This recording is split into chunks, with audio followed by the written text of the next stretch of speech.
अनेक लोकांना तिकीटं दिली गेली, अनेक लोकांना तिकीटं नाही देता आली, अनेक जण नाराज झाले, जे जवळचे होते, सहकारी होते. काही जणांना वाटलं दुसऱ्या पक्षात जावं, काही नाराज झाले, काही रागावले, काही गोष्टी झाल्या, होतात. त्याला काय, आमच्या पण हातात काही गोष्टी नसतात. आपलेच आहेत, परत येतील. कारण जे आत्ता आहेत तेच कुठे जातील माहीत नाही, त्याच्यामुळे ते गेलेले आहेत ते येतीलच परत. उद्दामपणा कुठपर्यंत गेला यांचा. अकोटमध्ये भाजपने MIMशी युती केली, बदलापूरमध्ये भाजपने काँग्रेस बरोबर युती केली. 66 जण बिनविरोध निवडून आले. बिनविरोध म्हणजे तिकडच्या मतदारांचा अधिकारच काढून टाकला. त्याला कळलंय की काय प्रकारचे आपण कशा प्रकारे लोकांना विकत घेऊ शकतो. वाईट या गोष्टीचं वाटतं विकले जातात. खरं तर मी 20 वर्षानंतर पहिल्यांदा युती करतोय.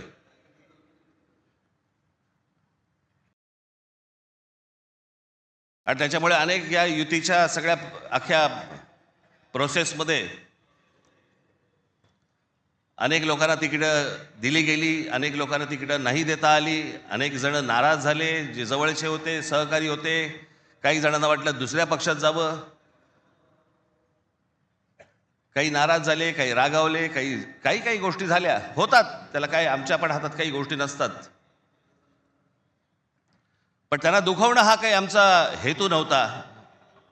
पण तरी मी त्या सर्वांची, जर दुःखी झाले असतील, नाराज झाले असतील, त्या सर्वांची मी दिलगिरी व्यक्त करतो.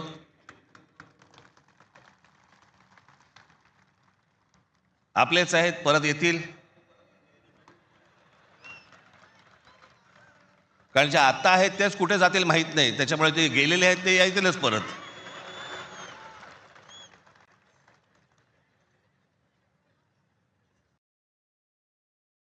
त्याच्यामुळे ह्या सगळ्या गोष्टींमध्ये मी त्यांना समजू शकतो. मुळात मी आणि उद्धव, आम्ही दोघे जण एकत्र येण्याचं सगळ्यात महत्त्वाचं कारण म्हणजे या मुंबईवरती आलेलं संकट. मी गेले अनेक वर्ष या सगळ्या विषयांमध्ये बोलत आलो. गेले अनेक वर्ष मी माझ्या भाषणांमधनं हे सगळे मुद्दे मांडत आलो की कशा प्रकारचा डाव रचला जातोय. आणि मग मध्यंतरी या राज्य सरकारने हिंदी सक्तीचा विषय आणला.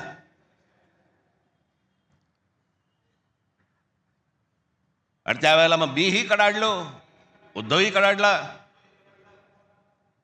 आणि त्या सगळ्या याच्यामध्ये त्याच्या अगोदरच माझी एक मुलाखत झाली आणि त्याच्यामध्ये मी सांगितलं होतं की कुठच्याही वादापेक्षा आणि कुठच्याही भांडणापेक्षा महाराष्ट्र मोठा आहे.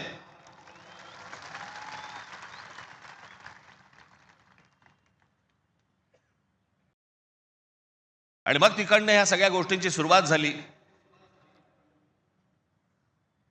पण ते हिंदी सक्तीचा जो विषय होता तो फक्त तुम्हाला चाचपडून बघण्याचा होता. तुम्ही जागे आहात का? मराठी माणूस महाराष्ट्रामधला, मुंबईमधला जिवंत आहे का? हे फक्त चाचपड नव्हतं तुम्हाला.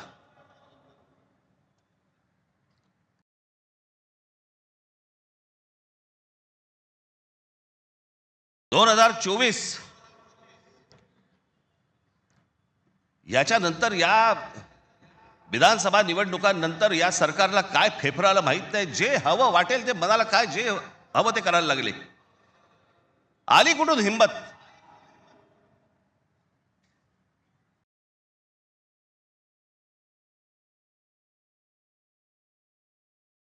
कोणाला विचारायचं नाही, काही जनता बिनता लोक बिक काही नावाची काही गोष्टच नाही. बस आम्हाला वाटलं म्हणून आम्ही केलं. हे कोण आहेत लोक? कोण आहे महाराष्ट्रातील जनता? पैसे फेकले की आम्ही विकत घेऊ. आला कुठून आत्मविश्वास?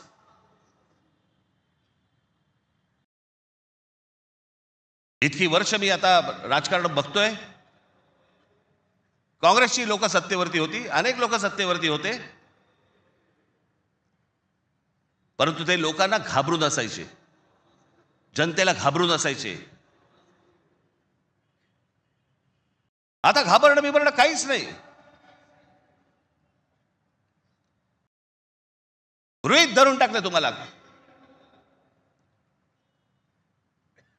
कुठून येतात मतं ह्यांच्याकडे, कशी येतात, काय येतात, याचा लढा तर बाकीच्या ठिकाणी सगळ्या ठिकाणी सुरूच आहे. ते बोगस वोटर आणि ते EVM मशीन पासून सगळ्या गोष्टी सुरू आहेत. पण ह्याच्यामध्ये सगळ्यात महत्वाची गोष्ट बघा, आता उद्दामपणा कुठपर्यंत गेला यांचा. अकोटमध्ये भाजपने MIMशी युती केली. बदलापूरमध्ये भाजपने काँग्रेस बरोबर युती केली.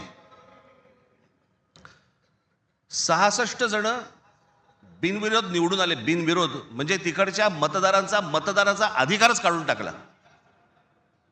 ते मतदारच नाही करू शकत. आज 66 आहेत. हे पुढे आकडे वाढत जाणार. त्याला कळलंय की काय प्रकारचे आपण कशा प्रकारे लोकांना विकत घेऊ शकतो. वाईट या गोष्टीचं वाटतं विकले जातात.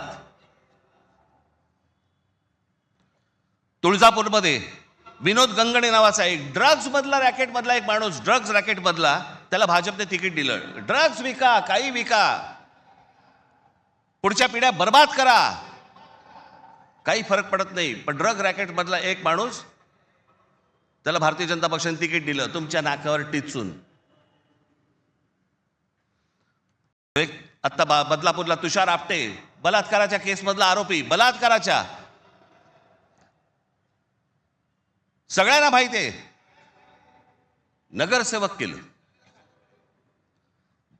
लहान मुलींच्या वरती बलात्काराचा आरोप असलेला माणूस, त्याला भारतीय जनता पक्षाने नगरसेवक. आली कुठून हिंमत. ज्यावेळेला वेडावाकड्या पद्धतीने ज्यावेळेला निवडणुका जिंकण्याचं यंत्र किंवा तंत्र हे ज्यावेळेला हस्तगत होतं ना, त्याच वेळेला हा उद्दामपणा येतो, ही मस्ती येते ना, हा माज येतो ना, हा त्याच्यातनं येतो.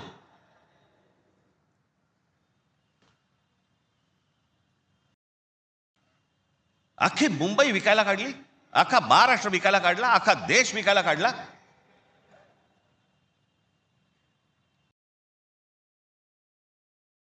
आपल्यासमोर काय वाढून ठेवलंय आपल्याला अंदाज पण नाहीये. मी तुम्हाला हे सांगतोय, मला 2024 साली मला एक व्यक्ती भेटली.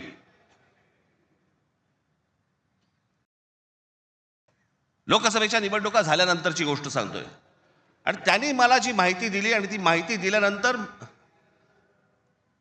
माझे सगळे लोक, माझे काय रिसर्च टीम सगळी जी काही कामाला लागली, जे काही झालंय ते आज मी तुम्हाला इथे दाखवणार आहे.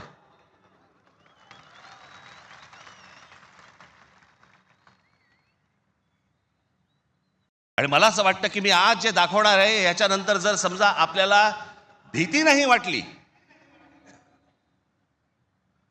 तर मला असं वाटतं या देशात निवडणुका न लढवलेल्याच बऱ्या.